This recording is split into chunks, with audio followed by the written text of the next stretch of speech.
po'y matalakay at sama-sama nating mabigyan po ng kaukulang atensyon. At iimbitahan din po natin ang mga kasapi, organizers ng BMW Honor Society of Safe Riders. Madam Speaker.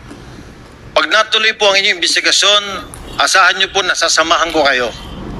And lastly, Madam Speaker, I would like to say na kung gusto natin kumarera, huwag tayo sa kalsada kumarera tayo sa racetrack.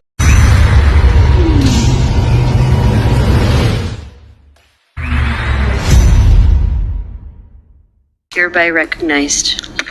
Thank you, Madam Speaker. I'd like to ask Congressman Busita if you can answer some questions. Yes, Madam Speaker. Ang tanong ko is, ano ho ba ang objective ng Boss Ironman? Bakit ho ba ito ginagawa on a yearly basis? Pamanin, Madam Speaker, wala po ako sa posisyon para sagutin ang katanungan ng gentleman Congressman Gomez dito sa kanyang katanungan. Hindi po ako kasapi at ang aking pong pagkakaalam ay limitado lamang. And sa pagkakaalam niyo po, ilang taon na ho itong tumatakbo? Sa nakaraang event po, Madam Speaker, ang pagkakaalam po natin more or less 2,000 po ang participants dito sa nakaraang event. Sa tingin niyo ho ba sa dami ng participants nila, nakokontrol ho ba nila itong mga motorcycle riders na ito? Bago ko po sagutin, Madam Speaker, ang magandang katanungan, gusto ko pong ipaalam sa ating lahat na nakita po natin ang pagsisikap ng mga organizers para iwasan ang mga itong naturang aksidente.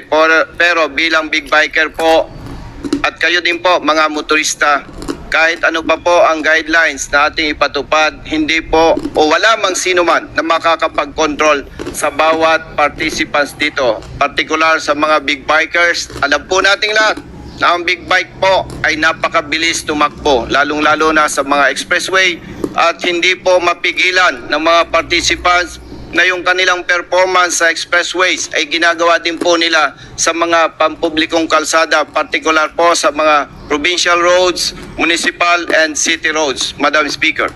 Dahil ang sinasabi dito, maaari niyo ho bang ulitin kung ano ho bang ibig sabihin ng BOSS or ng BOSS? BMW Owners. Yes, Madam Speaker. Ang ibig sabihin po ng BOSS is BMW Honor Society of Safe Riders, Madam Speaker. Parang kung safe riding ho yung pinag-uusapan natin, bakit ho kaya every race na nagaganap sa kanila, ito ho ba race or event, every race na nagaganap, laging merong aksidente? Simply because kung gusto ho natin kumarera, tama ho ba, Madam Speaker, kung gusto natin kumarera tayo sa racetrack, hindi sa kalsada. Dahil hindi natin kaya i-control yung mga pedestrians, hindi mo makokontrol for such a long time yung oras na lumalabas ang red light at ang green light, ang pagtawid ng mga aso, ng mga kalabaw sa mga probinsya, sa mga highway. Tama ho ba? Tama po, Madam Speaker. Kaya napakaganda pong idea na sana po tulungan po tayo ng mga lokal na pamahalaan para maglabas po sila ng mga ordinansa na kung saan ay kanila pong ipagbabawal at kanilang po proteksyonan ang kanilang mga constituents sa kanilang mga nasasakupan, Madam Speaker. Napakarami, Madam Speaker, ng mga aksidente na nangyari. And who is to blame? Sino po ang responsable sa mga ito?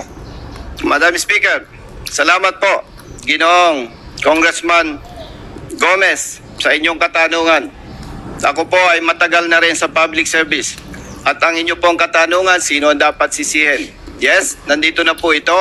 At ako po ay naniniwala dahil alam na po ito ng Kongreso, ng House of Representatives. Kung ito po ay patuloy nating papayagan, palagay ko naman po wala nang ibang dapat sisihin kundi tayo mga nananungkulan na may kapangyarihan para pigilan at proteksyonan ang ating mga kababayan. I speak this way, Madam Speaker, because I myself am a bike rider. I'm a big bike rider. I used to race motocross. I race in the racetracks. I understand safety very well with regards to motorcycle. And I feel sad na ang daming ganito nangyayari sa kalsada natin because of this kind of events.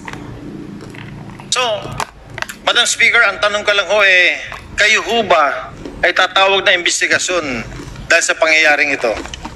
Maraming salamat po, Ginoong Congressman Gomez.